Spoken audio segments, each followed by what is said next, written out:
and welcome back for the final Oso inspired collaboration hop for 2023. I want to take a moment to thank Crafty Owl for hosting. She has done a fabulous job of getting us all the information that we need each month in order to participate in this collaboration.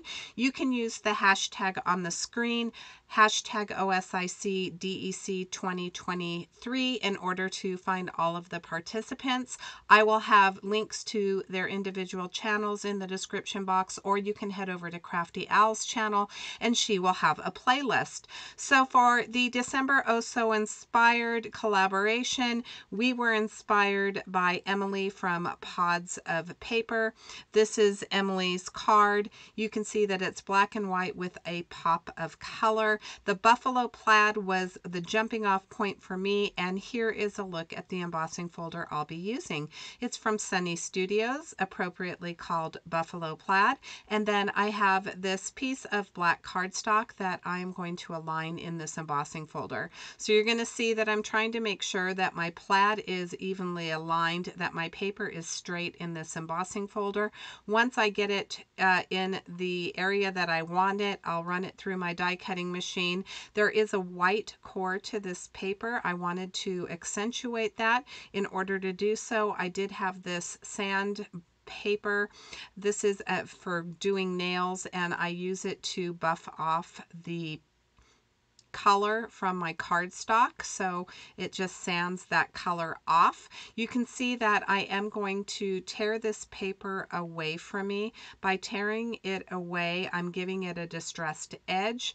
I'm kind of going for a very rustic look on this card, and I'm also exposing the white core again on the edges of the tattered paper. Now, I liked Emily's approach. She did most of her, well, she did her card in a linear fashion, and that was another inspiration for me. So I am going to use the bottom third of this card, and I am going to build my focal point there. So I have this star. This is from the Greetery. It's called the Rustic Star Large. It comes with 3 different dies. The first one I cut from craft cardstock. It does have that center star, which I will be using as well. There is some wood texture on this, and I wanted to bring that out, and I also wanted to just add a little bit of depth of color. I wanted more of a like a wood burned look to the star, so I added some ground espresso around the edges. And then for the insert of that star, you can choose to use it or not. In my case, I am using it, as you can see, because I am inking it up with that ground espresso. Again, a little bit more heavy-handed, and I liked the way that that looked, so I'm going to bring a little bit more ink onto this larger star. Now, for the delicate layer right there, I cut it out of cherry cobbler cardstock, which is from Stampin' Up. It is my absolute favorite red color for Christmas. This isn't a Christmas card, but I really thought that the color combination lent itself well to the rustic card, the thank you card that I was going for. I liked the pop of color on Emily's card. I didn't want a spring color, and I just think that burgundy and cream and black is just a beautiful color combination. Now, of course, I like to add dimension, so I did cut this out 3 times. I chose to go with the cherry cobbler cardstock instead of using the white as the underlayers, because I wanted to make sure, because I'm going with darker colors, I wanted to make sure that that white cardstock wouldn't show if you looked at the card from different angles. I wanted that red to really be prominent, which is why I chose to go with that. Once I get this final star out of my die, you have to be really careful. It cuts nicely.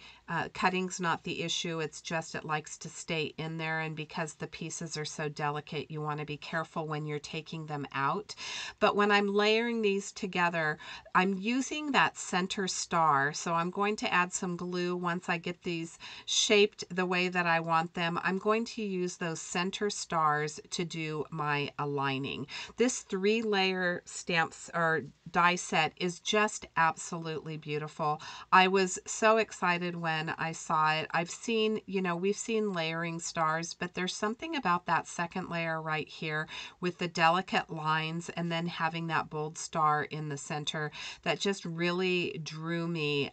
Kind of farmhouse, kind of rustic. If you're, from the 80s or early 90s, it was, part of the decor to have those prim stars and to have the black, white, or black, cream, and red. And so it was just reminiscent, very rustic feel vibe for me. And that's something that I'm kind of drawn to. If you've seen any of my recent cards, you've seen that I've went with some of the darker colors.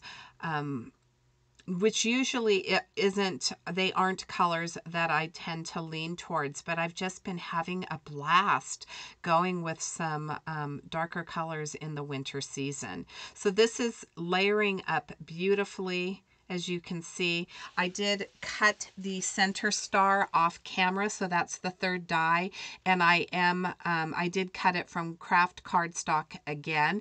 Now, the reason I'm using that center star instead of leaving the star open, which is another option for this die, was because I didn't want that black to show through. I think that craft cardstock, just having a more of a solid star in the background would not distract from the background. So that's why I decided to just add that ground espresso to the center star, give it a little bit more dimension, let it pop a little bit more off of my simple card. So this is a really simple card.